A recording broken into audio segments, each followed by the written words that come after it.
en una amenaza que no se concretaba, en una amenaza que no se concretaba. Ahí en la presentación del libro había mucha gente, entre los cuales obviamente estaban todos los amigos de la biblioteca incluidos, que decían, bueno, por fin, ¿viste?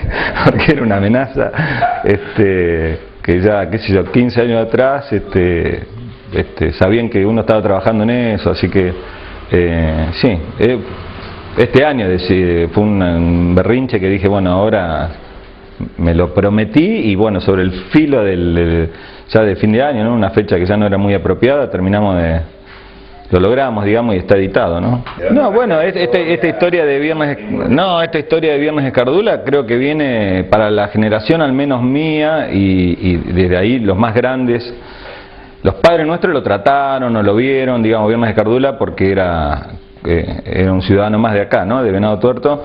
Entonces esta historia del tesoro del virrey Sobremonte, que él había descubierto, y siempre quedó la leyenda, el mito, pero aparte proliferaban las anécdotas riquísimas, ¿no? Lo del tesoro era lo que de algún modo lo catapultó a la fama nacional, pero acá está lleno de anécdotas. A mí siempre me gustó, ya de por sí, como un personaje medio mágico, y también porque hablaba también de a partir de la rebeldía misma, ¿no? Es decir, nosotros estábamos en la biblioteca y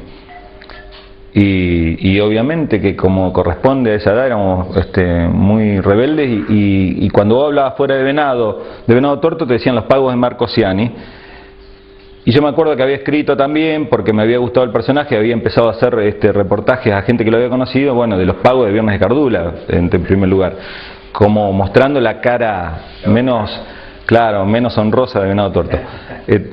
Y fue en la biblioteca, a partir de la Facultad Libre, que se sistematizó eso, porque teníamos historia, que había que trabajar historia local, había que elegir un tema, y empecé digamos, fue como el tema elegido por mí para trabajar, y después... ¿De cuánto tiempo? Y, pues es que no me acuerdo bien, pero, ¿qué? 91, 92, tiene casi 18 años, una cosa así.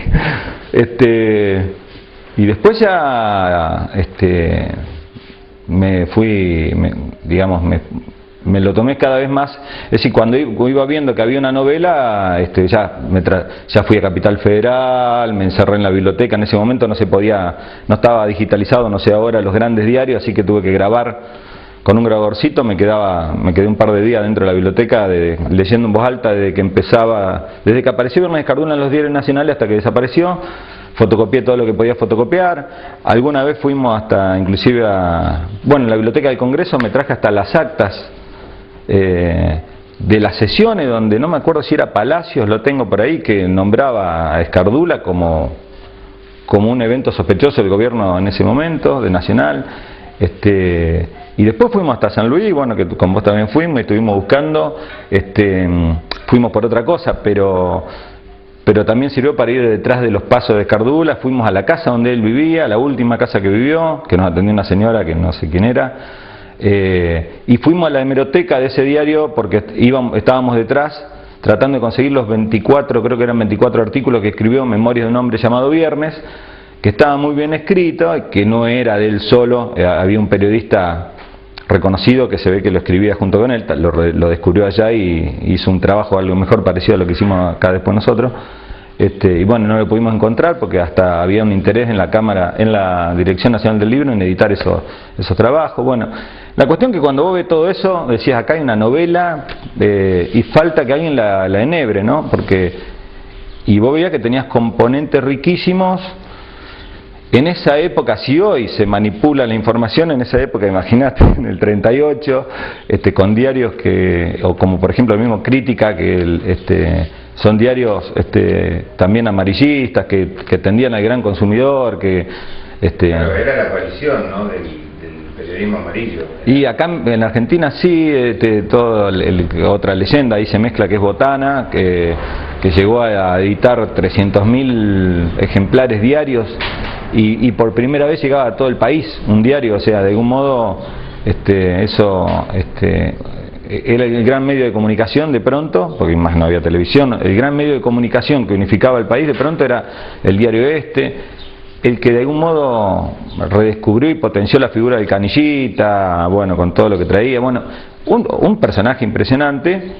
Y bueno, y en ese contexto, la noticia de Viernes de Escardula vendía como pan caliente, ¿no? Es decir, yo tengo algunos diarios viejos donde vos ves a grandes titulares, por ejemplo, la policía no encontró aún los cofres, y chiquitito, bueno, que Japón entraba en guerra, estábamos hablando de la guerra mundial y estaba reducido a un cuarto de página comparado con Escardula. O sea, realmente era una noticia que tuvo un vilo al país, que tiene componentes mágicos también, porque digo, que encontrar un tesoro siempre pertenece también al imaginario popular, a la fantasía, y después que había un montón de hechos reales, que no es nada más que así como quedó en la leyenda, que es simplemente un bolazo, ¿no? Digo, Escardula, cuando denuncia que encontró un tesoro, acusa al Senado que se lo robó y acusa a personas de carne y hueso que formaban parte del Senado, o sea que hubo acusaciones con nombre y apellido, hubo, bueno, hubo alguien que se suicidó en el medio, hubo joyas, hubo testigos. Y es una historia mucho más rica de la que a uno le llega hoy, ¿no? Que quedó como un mentiroso nada más y en realidad era más complicado la trama.